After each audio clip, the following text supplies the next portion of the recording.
च मम कपन्दवाश्चैव संययम्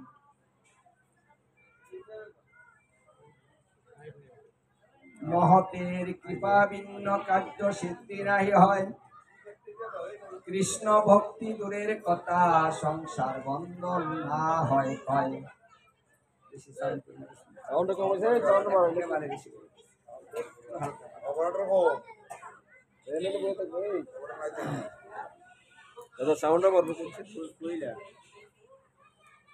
মহতের কৃপা ভিন্ন কার্য সিদ্ধি নাহি হয়।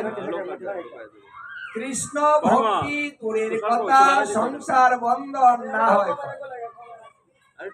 তাহলে সাধু গুরু বৈষ্ণবের কৃপার অত্যন্ত প্রয়োজন, কারণ সাধু গুরু বৈষ্ণবই তো মহাগণ হয়ে থাকে। তাহলে মহতের কৃপা ভিন্ন কোন কার্য সিদ্ধ হয় না এবং সংসার বন্ধন ক্ষয় হয় না, কৃষ্ণ ভক্তি হয়। এই জন্য যেখানে সাধুগুরু বৈষ্ণব সমাগত হন, যেখানে নাম সংকীর্তন হয়, যেখানে গীতা ভাগবত আলোচনা হয়, সেখানে সবাইকে যেতে হয়, কারণ সেখানেই মহতের দর্শন হয়। কারণ সাধুগুরু বৈষ্ণব যেখানে কৃষ্ণ কথা আলাপ আলোচনা হয়, কৃষ্ণ কথা, ভাগবত কথা, হরি কথা, সেখানে সাধুগুরু বৈষ্ণব আসে। অন্য জায়গায় যান, নাম যজ্ঞে আসে। সাধুগুরু বৈষ্ণবের সেবা যেখানে হয় সেখানে যান। এই রাধা মাধবের মন্দিরে আসে। এই জন্য তাদের কৃপার জন্য তাদের কাছে আসতে হয়। সাধুগুরু বৈষ্ণব একবার দর্শন করলে পূর্ব অর্জিত মারাত্মক কর্মফল নাশ প্রাপ্ত হয়। আমরা পূর্ব জন্মে যে পাপগুলা করেছি, একটু পূর্বেই একটা কীর্তন ভজন কীর্তন গেয়েছেন, পাপের হিসাবটা কে জানেন? আমি পাপ করেছি, হিসাবটা কার কাছে কে জানেন? উনি গানের বা কীর্তনের মাধ্যমে বলেছেন, মানে আমি যা করেছি গুরু তুমি জানো। কথাটা একেবারে ঠিক। আমরা যা কিছু করি আমরা নিজে যদি না জানি, তাহলে সেই কথাটা কিন্তু গুরুদেব জানবেন। আমি জানি না আমি কি করেছি, কিন্তু সেটা গুরুদেব জানেন। তার প্রমাণ হচ্ছে শ্রীমদ ভাগবত। বেদব্যাস মুনি যখন সরস্বতী গঙ্গায় গিয়ে প্রাতঃকালে স্নান করলেন, স্নান করে যখনই তিনি ডাঙায় উঠলেন, হঠাৎ করে তার মনটা নষ্ট হয়ে গেল, মানে খারাপ হয়ে গেল, বিষণ্ণ হয়ে গেল। দেখুন, মন খারাপ হতে কিন্তু সময় লাগে না, হঠাৎ করেই হয়ে যায়। বেদব্যাস মুনি তো আমাদের মতো সাধারণ কোনো ব্যক্তি নহে। আমাদের মনে যেভাবে ঘন ঘন খারাপ হয়, ঘন ঘন ভালো হয়, তারা তো এরকম নয়। ঘন ঘন হয় না, হঠাৎ করে হয়, কিন্তু হওয়ার তো কথা না। তিনি ডাঙায় উঠে ভাবছেন, ব্যাপারটা কি, আমার মনটা এমন হলো কেন, কিন্তু বুঝতে তো পারছি না আমি কি কোনো পাপ করেছি। মানুষের মন তো তখনই নষ্ট হয়, বিষণ্ণ হয়, যখন তার হৃদয়ে পাপ স্পর্শ করে, তখন তার মন নষ্ট হয়ে যায়। কিন্তু আমি তো কিছু করিনি, তাহলে হঠাৎ করে এমন হলো কেন, কিন্তু কারণটা বুঝতে পারছেন না। কি করলেন? তিনি বসে পড়লেন, ওই সরস্বতী গঙ্গা তীরে তিনি বসে পড়লেন।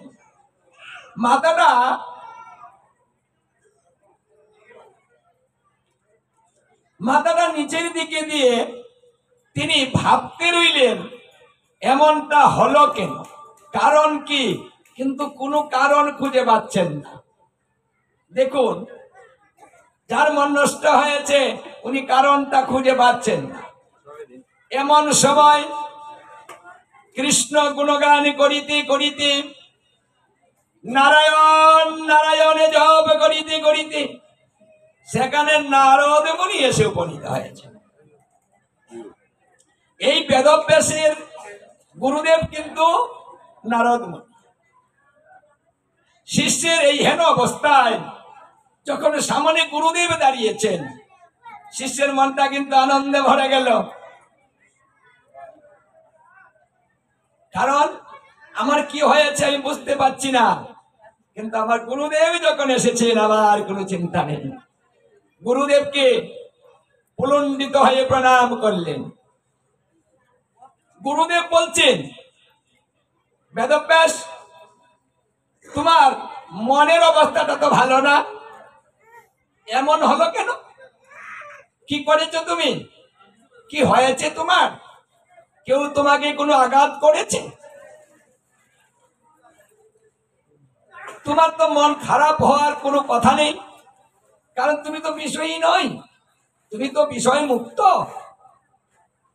কিন্তু তোমার মুখটা দেখে মনে হচ্ছে যে তুমি খুব বেশি চিন্তিত। বলো তো শুনি কি হয়েছে তোমার? বলছে, গুরুদেব, আমার কি হয়েছে আমি বলতে পারবো না। আমার কি হয়েছে আপনি বলুন। দেখুন, তিনি গুরুর উপরে ছেড়ে দিলেন, হে গুরুদেব, আমার কি হয়েছে আমি জানি না, কিন্তু মন খারাপ সেটা জানি, কিন্তু কেন খারাপ সেটা জানি না। আপনি কৃপা করে বলে দেন আমার কি হয়েছে। তাহলে আমাদের সবকিছু গুরু জানেন। এই জন্য তো গুরু ভগবান। এমনি এমনি কি গুরু ভগবান হয়? কারণ তিনি অন্তর্যামী যদি না হবেন তাহলে তিনি তো ভগবান হতে পারেন না। তাহলে ভগবান জ্ঞানী আসনে বসিয়ে পূজা করার তো মানে হয় না। গুরুদেব হেসে দিলেন, হেসে দিয়ে বলছেন, বেদব্যাস, তোমার কি হয়েছে আমি বলে দিব? অবশ্যই বলে দিব। কারণ প্রত্যেকটা শিষ্যের খবর সংবাদ সর্বপ্রথম গুরুর কাছে পৌঁছে। আমি জানি তোমার কি হয়েছে। তোমার কি হয়েছে জানো? তোমার মন খারাপের কারণটা কি জানো? তুমি বেশি পাণ্ডিত্য করেছো তাই। আচ্ছা, আমি পাণ্ডিত্য কি করলাম? মানে এইটুকু জায়গা কিন্তু বেদব্যাস মানে বুঝতে পারছেন না যে আমি যাহা কিছু করেছি সেটা তো আমি জীবের জন্য করেছি। আমি বেদকে খণ্ড খণ্ড করেছি, ব্রহ্মসূত্র করেছি, মহাভারত করেছি, 18 পুরাণ করে, 17 পুরাণ তখন হয়েছিল, 18 পুরাণ হয়নি। আমি তো অনেক কিছু করেছি, কিন্তু সেগুলা আমি তো আমার জন্য করিনি, তাই না? আমি তো জীবের জন্য করেছি। বেদকে আমি খণ্ড খণ্ড করেছি, বেদের ব্যাখ্যাকে আমি সরল করেছি, আমি করেছি, জীবের জন্য করেছি। তাহলে আমার কেন মন খারাপ হবে? গুরুদেব বলছেন, এখানেই তো সমস্যা। মানে তুমি যাহা কিছু করেছো না সেটা বেশি পাণ্ডিত্য হয়েছে। তোমার আরেকটা গ্রন্থ রচনা করতে হবে, তোমার অভাব আছে। অভাবে পড়িলে মানুষের মন মলিন হয়ে যায়।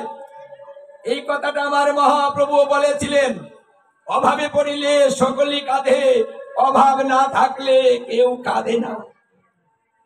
জগতে অভাবী যারা তারাই তো কাঁদে। তোমার অভাব আছে, আরেকটা গ্রন্থ রচনা করতে হবে তোমাকে। তাহলে তোমার এই অভাবটা পূর্ণ হলে তোমার যে মন খারাপ সেটা তোমার চলে গিয়ে তোমার সুন্দর মন হবে, আনন্দে দিন যাপন করবে। আমি কি গ্রন্থ রচনা করব? তখন গুরুদেব বলে দিলেন যে তুমি শ্রীমদ ভাগবত গ্রন্থ রচনা করনি, সব করেছ, কিন্তু এই কাজটা তুমি করনি। ভগবান সর্বেশ্বর ভাব, উনি অনাদির আদি, উনি সর্বপরম কারণ, মানে সর্ব কারণের তিনি কারণ। একমাত্র ওনাকে নিয়ে তুমি কোনো গ্রন্থ করনি। বিভিন্ন গ্রন্থ করেছ, তার মধ্যে তুমি ভগবানের নাম উল্লেখ করেছ, কিন্তু একক নয়, সেখানে মিশ্রণ। তুমি জীবকে একটা বিপদে ফেলে দিয়েছ, তুমি জীবকে নষ্ট করেছ। বাহ, আচ্ছা, এখানে আমি কি করে খারাপটা করলাম আমি তো বুঝতে পারছি না। গুরুদেব বলছে এখানেই তো সমস্যাটা, কারণ যে কর্ম করে সে সবকিছু বুঝতে পারে না। কারণ তুমি বিভিন্ন গ্রন্থে পশু বলির বিধান লিখেছ, কলিতে বলি নিষিদ্ধ, করা যাবে না। হে বেদব্যাস, তুমি যেটা ধরিয়ে দিয়েছ জীবকে, এখন জীব কিন্তু তাতে নিয়ে মত্ত হয়েছে, সে বলি দিয়ে পূজা করছে। এখন তুমি যদি আরেকটা গ্রন্থ রচনা করো যে বলি দেওয়া যাবে না, এবং তুমি নিজে গিয়ে ধারে ধারে গুঁড়ো, তো তোমার কথাও আর মানবে না। এই দুষ্টা তোমার, তুমি করেছো। তাই যাহা কিছু করেছো সমস্ত কিছু পরিত্যাগ করো, নতুন করে তোমাকে ভজন করিতে হবে। আমি তোমাকে 4টা শ্লোক দিচ্ছি, যে 4টা শ্লোক সর্বপ্রথম 1000 বৎসর তপস্যা করে ব্রহ্মা পেয়েছিলেন। নারায়ণ সর্বপ্রথম এই জ্ঞান, এই শ্লোক ব্রহ্মাকে দিয়েছিলেন। 4টা শ্লোক, যাকে চতুর্শ্লোকী ভাগবত বলা হয়। এই 4টা শ্লোক আমি আজকে তোমাকে দিলাম। এই 4টা শ্লোক থেকে, এই 4টে দিয়ে তুমি 18,000 বানাবে। এই গ্রন্থ যেদিন তোমার পূর্ণ হবে, যেদিন 18,000 পূর্ণ হবে, সেই দিন তোমার মন আনন্দে ভরে যাবে।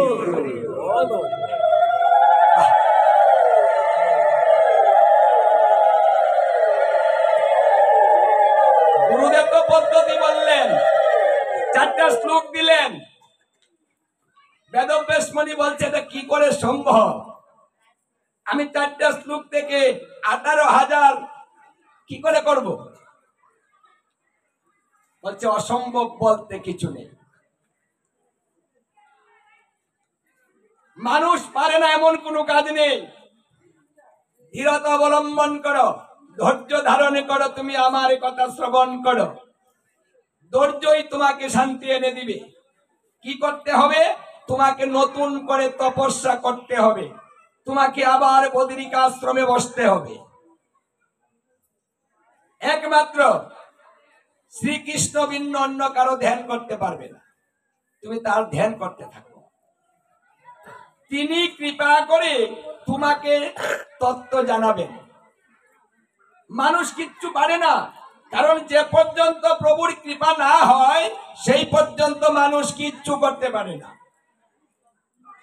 উনার যখন কৃপা হবে তখন অসাধ্য সাধন হয়ে যাবে। উনি তোমাকে জানাবেন কিভাবে শ্লোক উনি দিবেন, উনার চিন্তা। তুমি তাকে খুশি করো। যস্মিন তুষ্টে জগৎ তুষ্ট, প্রীতিতে প্রীতিতং জগৎ। যদি তুমি তাকে তুষ্ট করতে পারো, চরাচর বিশ্ব তোমার প্রতি তুষ্ট হয়ে যাবে। দ্বিতীয় কাউকে আর ডাকতে হবে না। যাও, এই জ্ঞান তুমি পাবে। আমার আশীর্বাদ তোমার সঙ্গে রইল। গুরুদেব কিন্তু আশীর্বাদ করে দিলেন। গুরুদেবে যদি আশীর্বাদ করে দেন, সেই আশীর্বাদ কখনো নিষ্ফলং হতে পারে না, সেটা ফলপ্রসূ হবে।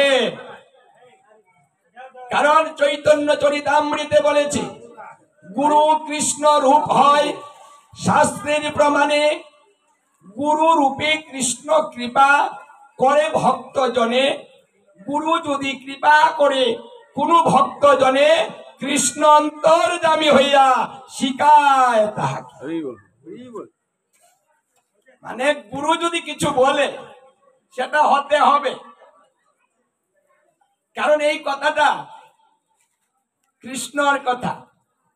মানে গুরু বলছেন আপনাকে মেনে নিতে হবে, এই কথাটাই কৃষ্ণের কথা, কারণ তিনি অন্তর্যামী হইয়া কাজটা করে থাকেন। এই জন্য গুরুদেব কৃপা করলেন, আমি তোমাকে আশীর্বাদ করে দিলাম এবং তোমার কাজটা হবে, তুমি তপস্যা করো, চলে যাও। দেখো আমি কি নারদ এমনি এমনি হয়েছি? আমি প্রথমে জন্ম নিয়েছিলাম ব্রহ্মার কাছে, ব্রহ্মার মানস পুত্র হয়েছিলাম। ব্রহ্মা আমাকে আদেশ করলো তুমি সংসার করো, বংশ বৃদ্ধি করতে হবে। আমি আমার এই পিতার কথাটা মানিনি। আমি বললাম না পিতা, আমি সংসার করব না, আমি তপস্যা করব। পিতায় তখন আমাকে অভিশাপ দিলেন, তুই আমার কথা মানছিস না, আমি তোকে অভিশাপ দিলাম, তোর অধঃপতন হোক, তুই ব্রহ্মলোক থেকে স্বর্গলোকে চলে যা, সেখানে গিয়ে তুই গন্ধর্ব হয়ে জন্ম নে। আমার এই পিতার অভিশাপে আমি স্বর্গলোকে এসে উপবর্হণ নামক গন্ধর্ব হয়ে জন্ম নিলাম। তাহলে আমার একটা জন্ম হলো, আমার অধঃপতন হলো। একদিন ইন্দ্র সভায় নৃত্য হচ্ছিল, আমার নৃত্য করতে ইচ্ছে হলো। আমি কি করলাম, ইন্দ্রের সভায় অশ্বরীরা মানে ওরা নৃত্য করে,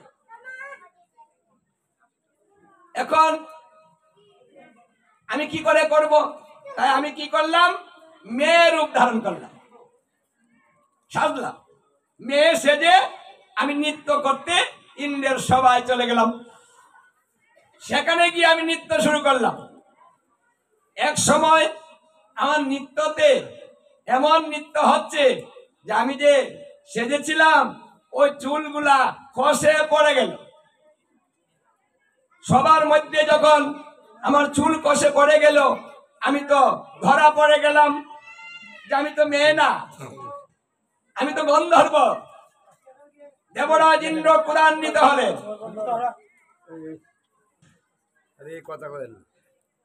তোর এত বড় স্পর্ধা, তুই মেয়ে সেজে 2 নাম্বারই করলি, এখানে নৃত্য করছিস, এত নিচু মন।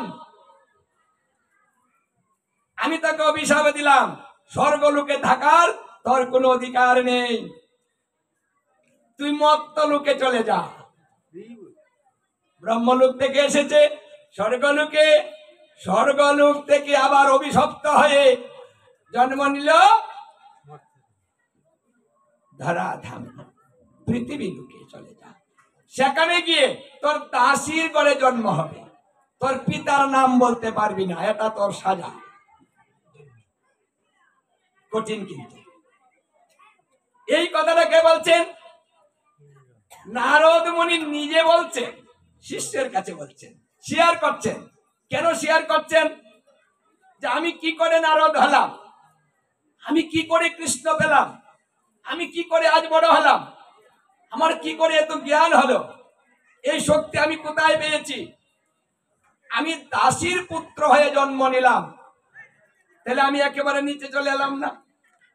আমাকে কেউ জিজ্ঞাসা যদি করেছে যে তোমার বাবার নাম কি, আমি বলেছি জানি না। কে? তোমার বাবার নাম জানো না? তোমার কি বাবা নেই নাকি? এই তুমি কি জারক সন্তান? আমি বলছি না, বাবা তো আছে, নামটা জানি না। কালকে মার কাছে জিজ্ঞাসা করে এসে বলে দিব যে ঠিক আছে। মার কাছে গিয়ে জিজ্ঞাসা করেছে, মা আমার বাবার নাম কি? মানুষ তো জিজ্ঞাসা করে। মা বলছে এই কথা তুই মুখে আনবি না, যদি আরেকদিন জিজ্ঞাসা করিস যে বাবার নাম কি, আমি সেদিন বিষ খেয়ে আত্মহত্যা করব। কঠিন কথা। এই ভয়ে আর কোনোদিন জিজ্ঞাসা করে না। 5 বছর বয়স, আমাকে কেউ খেলতে নেয় না, আমাকে বলে এই যা, যার বাপ নেই তার সঙ্গে আমরা খেলবো না, যা। আমি একাকী ঘরে বসে থাকি। সেখান থেকে আমার কৃপাটা কিভাবে হয়েছে, চতুষ্টয় মুনি, ব্রহ্মার 4 পুত্র, শরৎ, শরৎ কুমার, সনন্দন, সনাতন, এই 4 জনকে চতুষ্টয় মুনি বলা হয়। এরাও ব্রহ্মার মানস পুত্র। এরা ছোট্ট বালকের মতো উলঙ্গ হয়ে ঘুরে, ওরা কোনোদিন কাপড় পরে না, অদ্যবধি এরা উলঙ্গ থাকে, এখনো আছে, তারা মরেনি, আয়ু শেষ হয়নি ওদের। ওদের আয়ু আর ব্রহ্মার আয়ু এক সমান আয়ু। যেদিন ব্রহ্মা শেষ হবে সেদিন তারাও শেষ হবে। যার জন্য তারা উলঙ্গ হয়ে বৈকুণ্ঠে গিয়েছিল নারায়ণকে দর্শন করার জন্য। ওটা সবাই জানেন। জয় বিজয় সপ্তম দ্বারের, বৈকুণ্ঠের সপ্তম দ্বারের দ্বারী জয় বিজয়ের সামনে যখন দাঁড়িয়েছে উলঙ্গ অবস্থায়, তখন এই জয় বিজয় তিরস্কার করতেছিল, দেখ দেখ বেহায়া, নির্লজ্জ, উলঙ্গ হয়ে আমাদের নারায়ণকে দর্শন করতে চায়, লজ্জা নেই কি? হ্যাঁ, আচ্ছা, উলঙ্গ হয়ে কেউ এই ভগবানকে দর্শন করতে যায় নাকি? বৈকুণ্ঠে চলে এসেছে, আবার নারায়ণের সঙ্গে সাক্ষাৎ করবো, মানে এইভাবে তিরস্কার করতে রইল। চতুষ্টয় মুনি ক্রোধান্বিত হলেন, তোরা বৈকুণ্ঠে থাকিস, তোদের মনটা এত নিচু হলো কেন রে? মন তো ভালো হওয়ার কথা, তাই না? আর তোদের মন এত নিচু। অভিশাপ দিলাম, অসুর কুলে জন্মগ্রহণ কর, পৃথিবীতে চলে যা। যার জন্য তারা কিন্তু অভিশপ্ত হয়েছিল। নারায়ণ এসে ক্ষমা চেয়েছিলেন, হে চতুষ্টয় মুনি, কর্মচারী যদি কোনো দোষ করে, কোনো পাপ করে, সেই দোষটা মালিকের হয়। দেখেছেন বিচার। স্ত্রী যদি কোনো পাপ করে, সেই দোষ স্বামী।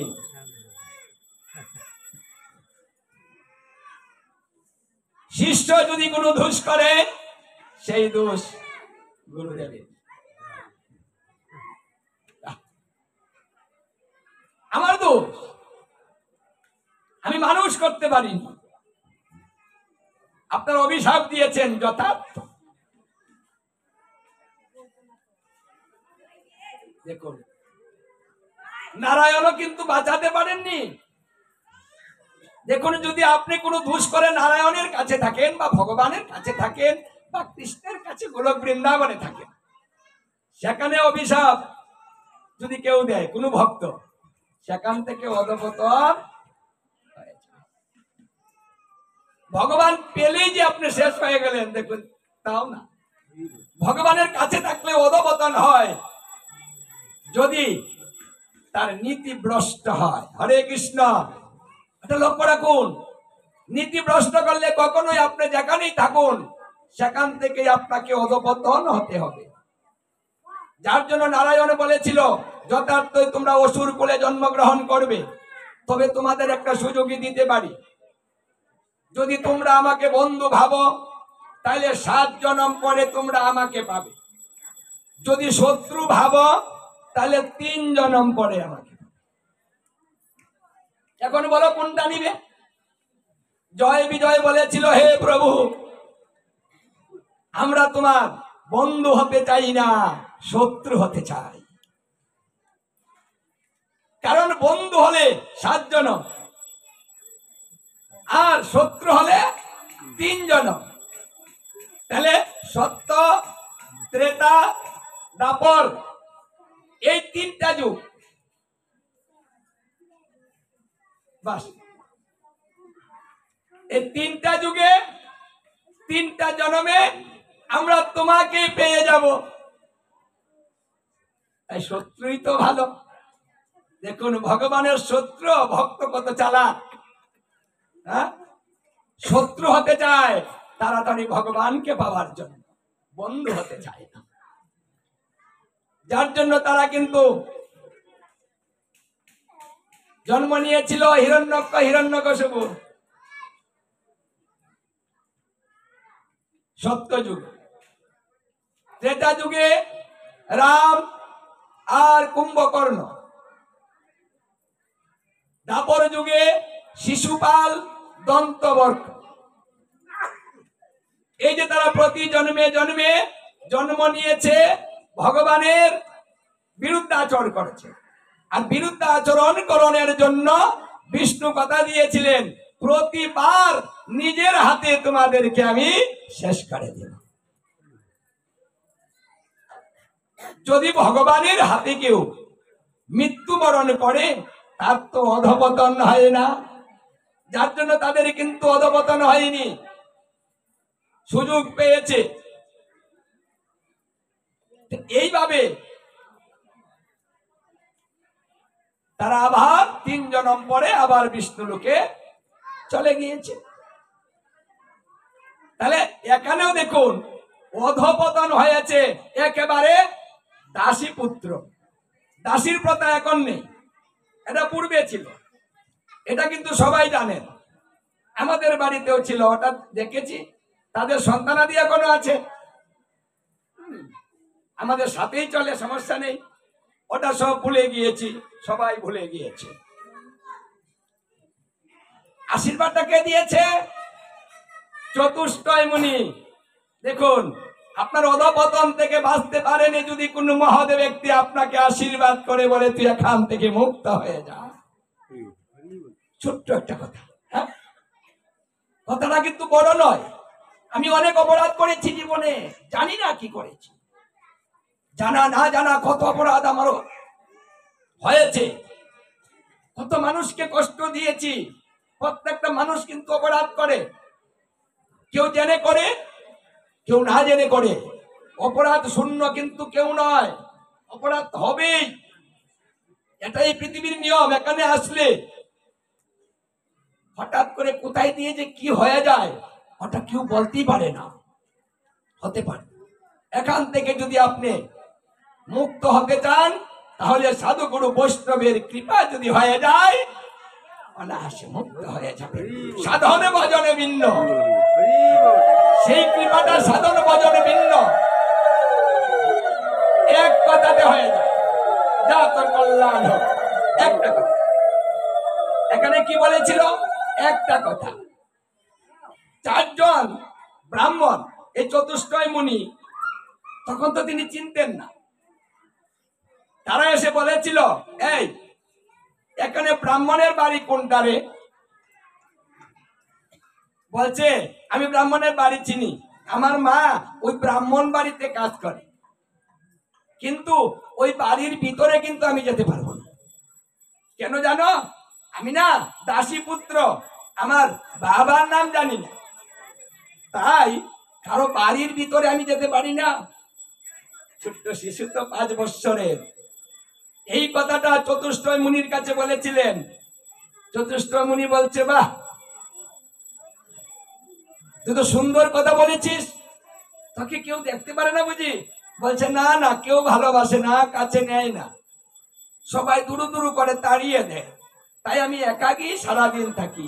আর আমার মা ওই ব্রাহ্মণ বাড়িতে কাজ করে, সন্ধ্যার সময় যখন আসে আমার জন্য কিছু নিয়ে আসে, ওটা সেবা করে দিন চলে। কষ্টে কষ্টে দিন যায়। ওরা বলছে চল তো আমাদের সঙ্গে চল। আমি ওদের বাড়িতে গিয়ে বাড়িটা বাহির থেকে দেখিয়ে দিলাম যে ওটা ব্রাহ্মণ বাড়ি, আপনারা ভিতরে চলে যান, আমি যাব না, আমি বাহিরে রইলাম। ওরা 4 জন মুনি ভিতরে চলে গেল। ওই বাড়ির যে ব্রাহ্মণ এসে এই 4 জনকে দেখে আনন্দিত হলেন। ব্রহ্মার পুত্র, সাধারণ কোনো কথা নয়, চতুষ্টয় মুনি আজকে এই গৃহে এসেছে। কে দেখিয়ে দিয়েছে বাড়িটা? বলছে ছোট্ট একটা বালক দেখিয়ে দিয়েছে, কিন্তু বালকটা বাড়িতে আসে না, ও নাকি বাবার নাম বলতে পারে না। বলছে ও বুঝতে পেরেছি, কোথায় কোথায় দেখি। ব্রাহ্মণ দৌড়ে চলে গিয়েছে সেই নারদকে দেখার জন্য। গিয়ে দেখে বাইরে দাঁড়িয়ে আছে। কে বলছে তুমি এখানে দাঁড়িয়ে আছো কেন? বলছে আমি দাসী পুত্র না, আমার তো বাবা নেই, তাই ভয়ে যাচ্ছি না। ব্রাহ্মণ বলছে আসো আসো, আয় বাবা আয়, আমার বুকে আয়। ব্রাহ্মণ তাকে জড়িয়ে ধরে বলছে আরে তুই যে আমার অতি আপন, যে সাধুগুরু বৈষ্ণবকে বাড়িতে এনে দেয় তার মতো আপন আর পৃথিবীতে কে হতে পারে? আচ্ছা, যদি প্রশ্ন করা হয় বলুন তো দেখি পৃথিবীতে আপন কে? এই প্রশ্নে আমরা কি বলবো? আমরা কি আপন চিনি? আমার আপনকে আমি চিনি? আমরা কিন্তু আপনকে চিনি না। যে কথাটা ভাগবতের পঞ্চম স্কন্ধে পঞ্চম অধ্যায়ে ঋষভদেব জিজ্ঞাসা করেছিলেন 100 পুত্রের কাছে, তার 100 পুত্র ছিল ঋষভদেবের। এই পুত্রগণকে এইভাবে বসিয়ে জিজ্ঞাসা করলো পিতা, হে পুত্রগণ, পিতার কর্তব্য তার সন্তানকে জ্ঞান দান করা। যে পিতা তার সন্তানকে জ্ঞান দিতে পারে না সে কখনো পিতা হতে পারে না। দেখুন দায়িত্ব কর্তব্য কত বড়। প্রত্যেকটা পিতার কর্তব্য জ্ঞান দেওয়া, কারণ পিতার দোষে সন্তান মূর্খ হয়, মাতৃ দোষে সন্তান দুষ্ট হয়। দেখুন এখানে কার কত দোষ? যদি মায়ের দোষ থাকে তাহলে মায়ের দোষে সন্তান দুষ্ট হবে। যদি বাবার দোষ থাকে তাহলে সেই দোষে সন্তান মূর্খ হবে। যদি বংশ দোষ থাকে সেই সন্তান কৃপণ হবে, কারণ বংশ দোষে কৃপণ হয়। বলছে যারা হিসাব করে চলে না তারাই তো দরিদ্র হয়। দেখুন পৃথিবীতে দরিদ্র কারা? যারা হিসাব করে না তারা। এটা ভাগবত বলছে। ঋষভদেব তার সন্তানদেরকে বুঝাচ্ছেন, হে পুত্রগণ, তাই আজকে তোমাদেরকে আমি কিছু কথা জিজ্ঞাসা করব। প্রথম কথা বলো তো দেখি, এই পৃথিবীতে আপনকে তুমি কাকে চিনেছ? বড় ছেলের নাম হচ্ছে ভরত। ভরত রাজা, যে ভরতের নামে এই ভারতবর্ষ নামকরণ করা হয়েছে, সেই ভরত হলো 100 ভাইয়ের বড়। বড় ভাই বলছে বাবা তাহলে আমি যখন বড় উত্তরটা আমি দেই। ঠিক আছে বাবা দাও। বলছে বাবা তুমি আর মা এই দুইজন পৃথিবীতে আপন আর সবাই হলো পর। বাবা বলছেন হয়নি, ভেবে চিনতে বলো। এই তোমরা কেউ বলবা? অন্য ভাইয়ে বলছে দাদা যেটা বলেছে ওটাই ঠিক। মাতা পিতার উপরে কি কেউ আপন হয়? না না, বাবা তুমি আর মা সবাই এক বাক্যে বলে দিচ্ছে, কিন্তু বাবা বারবার বলছে হয় নাই। এখানেই তো কথা। আমার উচিত তোমাদেরকে আপন জন চিনিয়ে দেওয়া, কার সঙ্গ করবে, কার কথা শুনবে, কাকে আপন করে বুকে আগলিয়ে ধরবে। কাকে আগলিয়ে ধরবো আমরা আমার আপন বলে? চিনতে হবে না। দেখুন বাড়িতে যদি গুরুদেব আসে না, যদি মেয়ের জামাই বাড়িতে আসে, ওই বাবা একটা কথা বলি। ঠিক আছে বলো বলো বলো। বাবা মনে যদি কিছু না করেন তাহলে আপনি একটু ওই যে সুকুমাররা বাড়ি যদি চলে যেতেন। কেন বাবা? বলছে একটা ব্যাপার হয়েছে কি, নতুন জামাই চলে এসেছে। নতুন মেয়ের জামাই চলে এসেছে। এখন তাদের কি বলা যায় যে জামাই তুমি অন্য বাড়ি চলে যাও? কিন্তু বাবা আপনি তো আমার আপনজন গুরুদেব, হ্যাঁ আমি তো আপনাকে বলতেই পারি, কিন্তু মেয়ের জামাইতে তো বলা যাবে না। আরেকটা কথা আছে, আরেকটা কথা হলো কি জানো, এই যে জামাই যখন বাড়িতে আসবে তখন তো নিরামিষ চলবে না। এই নতুন জামাই বাড়িতে আসলে ওটা চলবে? চলবে গো। কি দিতে হবে? ও বাবা যদি বাড়িতে তোমাকে রাখি তাহলে ওটা কি করে আনবো? অপরাধ হবে না? দেখুন সমস্যাগুলা ধরে তুললেন গুরুদেবের কাছে। গুরুদেব কৃপা করে বলে বাবা ঠিক আছে ঠিক আছে, তোর জামাই কি রাখ, আমি যাই বাবা। রাখেন নাই ভাবে? বলেন না গুরুদেবকে? আমরা বাস্তবে দেখেছি, আমাদেরকে বলে তাই শিখেছি। হরে কৃষ্ণ। কারণ আমরা জানি না তো আপনকে, আমরা মনে করি আরে মেয়ের জামাই আমার, কত আপন গো। জামাইকে যদি আদর করি আমার মেয়েটা কত ভালো থাকবে। হ্যাঁ একটু চিন্তা করে দেখেছেন আপনাকে ভালোটা কে রাখে? ভালো রাখার মালিক কে? আমরা কি আসলে ভালো থাকতে পারি? আমাদের সেই ক্ষমতা আছে যে আমরা ভালো থাকবো? না, থাকতে পারি না। এখানেই তো পরিচয়, আসল জিনিসটা কে আপন আপন। তখন পিতা এক কথায় বলে দিলেন, ঠিক আছে বাবা তোমরা যখন বলতেই পারলে না তাহলে আমি বলে দিই। তোমরা জেনে রাখো পৃথিবীতে আপন কে? এই পৃথিবীতে সেই হয় আপন যে তোমাকে জন্ম মৃত্যু নিবারণের উপদেশ প্রদান করিবেন। মানে জন্ম মৃত্যু নিবারণের উপদেশ যিনি করিবেন তিনি হবেন আপন, আর সবাই হবে পর। এরা কেমন পর জানো? ওরা স্বার্থপর। এই যে মায়েরা সংসার তো করছেন, এই তত্ত্বটা বুঝেন নাই, আপনকে বুঝেন নাই, ওটা তো আপনারাই বুঝে ফেলেছেন। ভাই আগে জানলে আর বিয়ার নাম নিলাম না। কি বলেন না রাগ করে মায়েরা? আবার বাবারাও বলে আগে যদি জানতাম এত জ্বালা আমি আর বিয়াও করলাম। কি বলি না আমরা? বলি তো। হরে কৃষ্ণ। এই জন্য বলছে যে বৃদ্ধ বয়সে পান শেষে খাওয়াবে তোর বউ, সুপি সুপি সেজবে তোরে দেখবে না রে কেউ। এই কথাটা ভাগবতে সপ্তম স্কন্ধে বলছে। আপনকে সেদিন চিনতে পারবেন। একসাথে সংসার করেন না স্বামী স্ত্রী, অর্ধাঙ্গিনী, অর্ধেক অর্ধেক সমান সমান। কি একজন যদি ঘরে পড়ে যায় তাহলে বোঝা যায়। ওই জন্য বলছে সপ্তম স্কন্ধে যে মানুষ যখন অকেজু হয়ে যায়, শক্তিহীন হয়ে যায়, তার দেহের মধ্যে বলরাম থাকে না। বলরাম, বল শব্দের অর্থ হচ্ছে শক্তি, রাম শব্দের অর্থ হচ্ছে আনন্দ।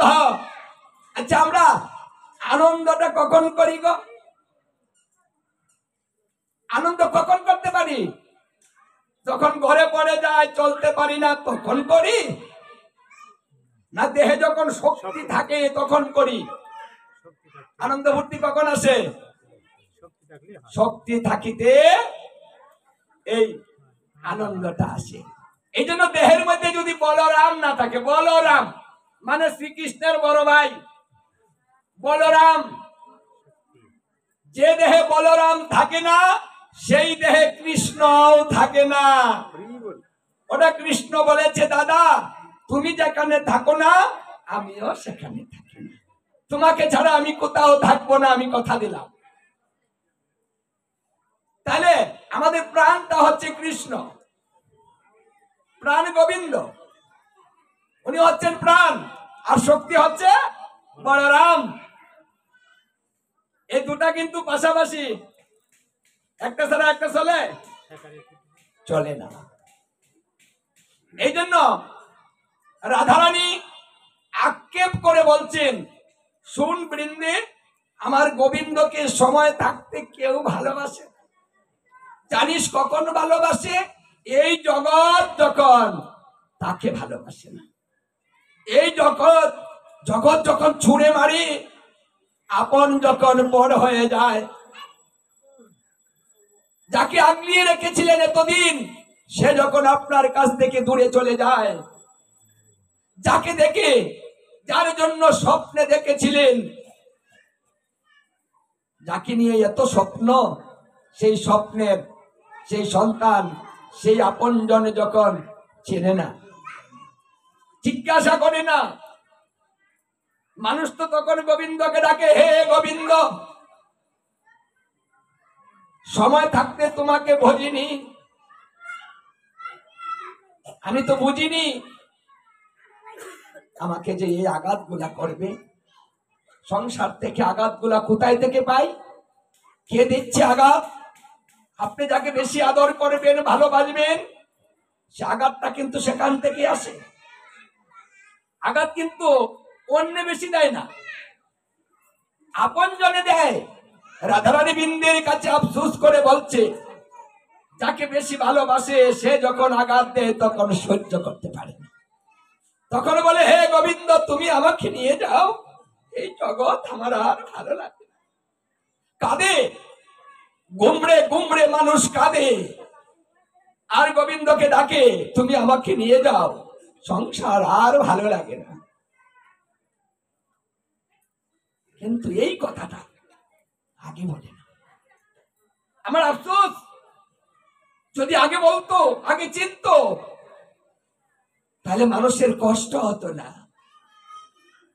কিন্তু যখন বলে, এইভাবে যখন বলে, মরার জন্য যখন আমার প্রাণবল্লভকে ডাকে, তখন সেই ডাক শুনে, সেই ভাব দেখে আমার প্রাণ গোবিন্দ সেদিন হাসে। ভালোবাসার ডাক আর মরার জন্য ডাক এক কথা নয়। বিপদে পড়ার ডাক আর ভালোবাসা কি এক কথা হয়? আমরা বিপদে পড়লে পড়ি, হে গোবিন্দ, মানে বিপদে পড়লে বলি, কিন্তু যখন আনন্দ ফুর্তি করতে পারি তখন বলি না গোবিন্দ। ভাগবতে যাবে না, আমার সংসারে কত কাজ, যাব কিভাবে?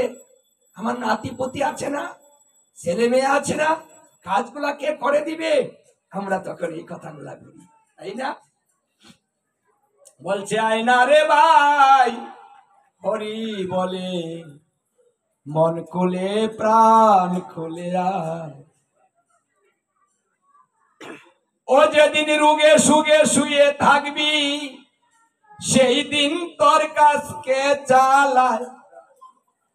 আচ্ছা, আমরা একদিনও চলতে পারি না, আসতে পারি না। আচ্ছা, যদি আমাদের অসুস্থ হয়ে যায়, আমরা বিছানায় পড়ে যাই, তখন কাজগুলা কি করে হয়? একটু ভেবে দেখেছি যে ভগবানের জন্য একটু সময় দিতে পারি না, একটু বৃন্দাবনে আসতে পারি না, একটু তার কথা একটু গুণগান করতে পারি না, একটু ভগবানের চরণে দুটা তুলসী পত্র দিতে পারি না, একটু প্রণাম করব, সেই সময়টা পর্যন্ত পাই না। গুরুদেব মন্ত্র দিয়েছেন, বলেছেন তুমি জপ করো, হে রে হতভাগা, গুরুদেবের এই জপটা পর্যন্ত করতে পারি না। তার জন্য বিপদ কয়টা হয়েছে? গুরুদেবকে মেরেছেন, নিজেও মরেছেন। মন্ত্র মুক্তাবলী গ্রন্থে বলেছে,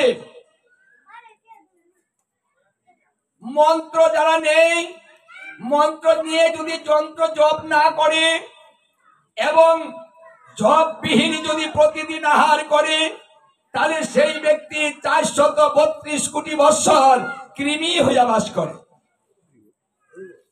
আবার এই গ্রন্থেই বলেছে, একটা শিষ্য যে পর্যন্ত উদ্ধার না হবে, সেই পর্যন্ত বারবার জন্মগ্রহণ করে গুরুদেবকে পৃথিবীতে আসতে হবে।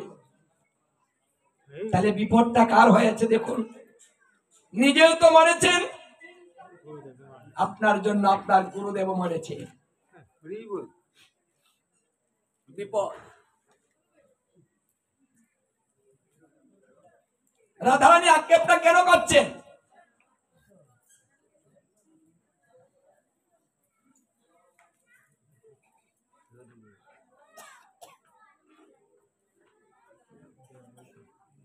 ওরে ব্রাহ্মণ ক্ষত্রিয় অবশ্য শূদ্রম, চামার ছত্রির নাই বিচার, নিতাই চাঁদের গাতে গেলে সব জাতি হয় একাকার।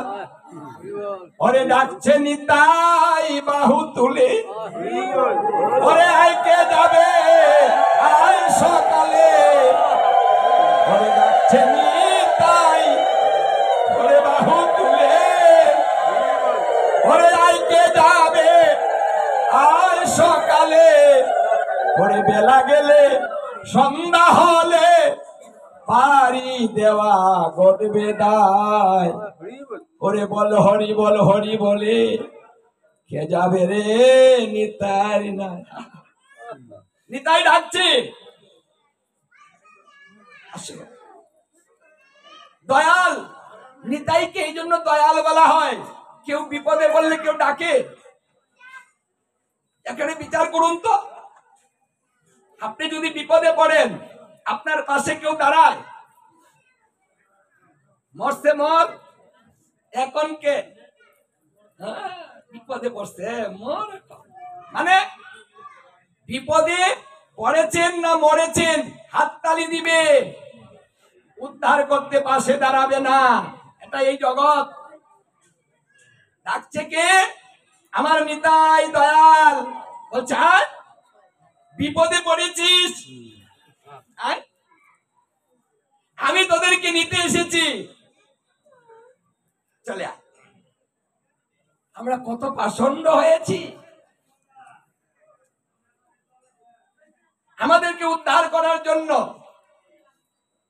ভগবত তত্ত্বটা ছেড়ে দিয়ে আমার গৌর হরি ভক্ত হলেন, জীবকে উদ্ধার করার জন্য সংকল্প করলেন। সচী মাতা মাকে প্রণাম করে কথা দিয়েছিলেন, মা আমি কথা দিলাম, আমি হরিনাম দিয়ে এই কলিহত জীবকে আমি উদ্ধার করিব। ও মা, তুমি আমাকে আশীর্বাদ করো, আমি যেন এই কাজটা করতে পারি। তাই তো কলিযুগে হরিনাম করিতে প্রচার, আপনি হইলেন প্রভু গৌর অবতার। এই কলিযুগে হরিনাম প্রচার করার জন্য ঐশ্বর্য পরিত্যাগ করলেন, ভগবত তত্ত্ব ছেড়ে দিলেন, সাধারণ ভক্ত হলেন, কাঙাল হয়ে ধারে ধারে ঘুরে হরিনাম কর ভাই, হরিনাম কর, হরিনাম কর। উচ্চস্বরে কাঁদে প্রভু জীবের লাগিয়া, চৈতন্য করার জীবকে এই কৃষ্ণ নাম দিয়া। মহাপ্রভু গাচ্ছে আর বলছে হরিনাম কর। কিভাবে করবি? বলছে দুই বাহু উত্তোলন করো, দুই বাহু উত্তোলন করে তুমি হরিনাম করো। কেন করেছেন, কেন বলেছেন এই কথাটা, কেন ভাবটা দেখিয়েছেন তিনি, কেন তুই ঊর্ধ্ব বাহু তুলে আছেন?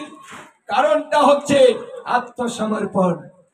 হে জীব, এই জীবন যুদ্ধে তোমরা জয়লাভ করতে পারবে না, যুদ্ধ করা যাবে না। তাই সহজ পন্থা হলো, আমি যা কিছু করেছি হে প্রভু, আজ আমি তোমার চরণে আত্মসমর্পণ করিলাম। যদি ভুলটা বুঝতে পারেন, আপনি কতটুকু পাপ করেছেন কোনো হিসাব নেই, পাপের কোনো হিসাব হবে না। এটাই আমার মহাপ্রভুর শিক্ষা। কি শিক্ষা জানেন? এই কলিজীব প্রতিনিয়ত পাপ করবে, জ্বালায় যন্ত্রণায় জর্জরিত হবে। হিসাব করে শেষ করা যাবে না। তাই একটা সহজ পদ্ধতি শিক্ষা দিব। এই শিক্ষার মাধ্যমে সমস্ত পাপ থেকে সহজেই মুক্তি পেয়ে যাবে। কি করে পাবে? হিসাব ভিন্ন, দরকার নেই আমার হিসাব করার, শুধু আত্মসমর্পণ করুন, সারেন্ডার করুন। যারা যুদ্ধ করবেন তারা অস্ত্র নিয়ে যুদ্ধ করবেন, যারা যুদ্ধ করবেন না, আমার মহাপ্রভুর তত্ত্ব শিখবেন, তারা আত্মসমর্পণ করুন করুন। আমরা সবাই এখানে আত্মসমর্পণ করে ফেলি। কত পাপ করেছি জীবনে জানি না প্রভু, তুমি জানো। হে গুরুদেব, আমি জানা ও জানা যত পাপ করেছি, আমি বুঝতে পেরেছি মানুষ হয়ে জন্ম নিয়েছি কিন্তু মানুষ হতে পারিনি। কৃষ্ণ ভজন করিবার তরে আসিলাম এইভাবে, আর মিছে মায়ায় বন্দী হয়ে আজ বৃক্ষ সম হই। হে প্রভু,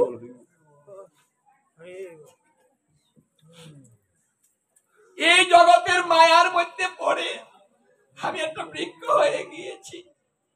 তাই তোমাকে আমি যে কথা দিয়েছিলাম কথাটা রাখতে পারিনি। আমি ভুল করেছি প্রভু, আজ আমি বুঝতে পেরেছি, ভুলটা স্বীকার করে নিলাম, তোমার কাছে আত্মসমর্পণ করলাম। আজ থেকে আমি তোমার হলাম। এই কথা আপনি যখন বলবেন, যে মুহূর্তে বলবেন, যেদিন বলবেন, সেদিন থেকে আপনার প্রারব্ধ কর্মফল সমস্ত বিনাশ হয়ে যাবে।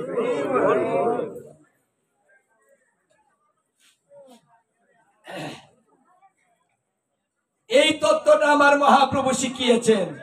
এমন সুন্দর তত্ত্ব মহাপ্রভু ভিন্ন কিন্তু কেউ শিখাননি, সুযোগ দিয়েছেন। বারবার তো সুযোগ আসে, সুযোগ কিন্তু একবারই আসে। সুযোগ যদি হাতছাড়া হয় সারা জীবন পস্তাতে হয়। আমার মহাপ্রভু যে সুযোগ দিয়েছেন সাধারণ কোন সুযোগ নয়, যে সুযোগের জন্য ব্রহ্মা পর্যন্ত আক্ষেপ করছেন, দেবরাজ ইন্দ্র আক্ষেপ করছে, হে প্রভু তুমি কেন আমাকে মনুষ্য লোকে জন্ম দিলে না? মানুষ আত্মসমর্পণ করে যদি তোমাকে ডাকে, তুমি তার ক্ষমা করে দিবে সবকিছু, হিসাব নিবে না। সুযোগটা দেখে আমি বঞ্চিত হলাম, আমি কেন ব্রহ্মা হলাম, আমি কেন মানুষ হলাম না?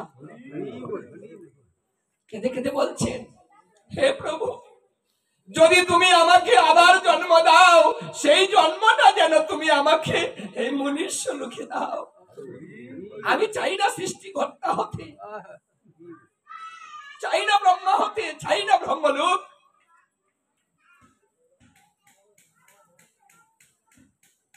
তুমি বলেছো দেহি বড় বল্লভ মুদারম, দেহি বড় বল্লভ মুদারম, তুমি তোমার ভক্তের চরণ ধুলি মস্তকে ধারণ করো। কেন করো তুমি? কি আছে ওই চরণের মধ্যে, কি আছে ধুলির মধ্যে যে তুমি সেটা নিজের অঙ্গে মাখো, মস্তকে ধারণ করো? আমি ব্রহ্মা তো পাই না, কারণ তুমি আমাকে অধিকার দাও নাই মর্ত্যলোকে আসার। এই ভূমিকে আমি স্পর্শ করতে পারি না, তাই তো তোমার ভক্তের চরণ ধুলি আমার ভাগ্যে হলো। হে গোবিন্দ তুমি যদি আবার আমাকে জন্ম দাও, সেই জন্মটা তুমি আমাকে এই মর্ত্যলোকে দিও।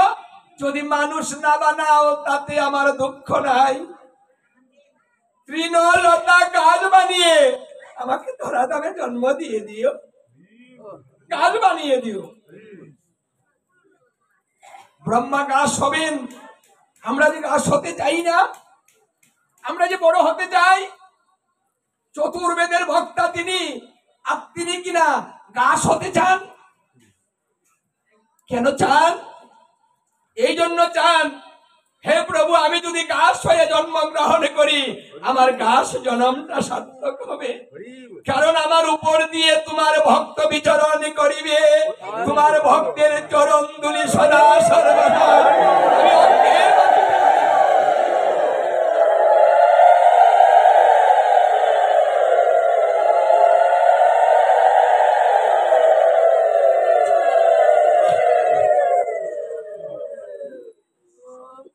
তাহলে দেখুন ভক্তের চরণ দুলির মূল্য কত।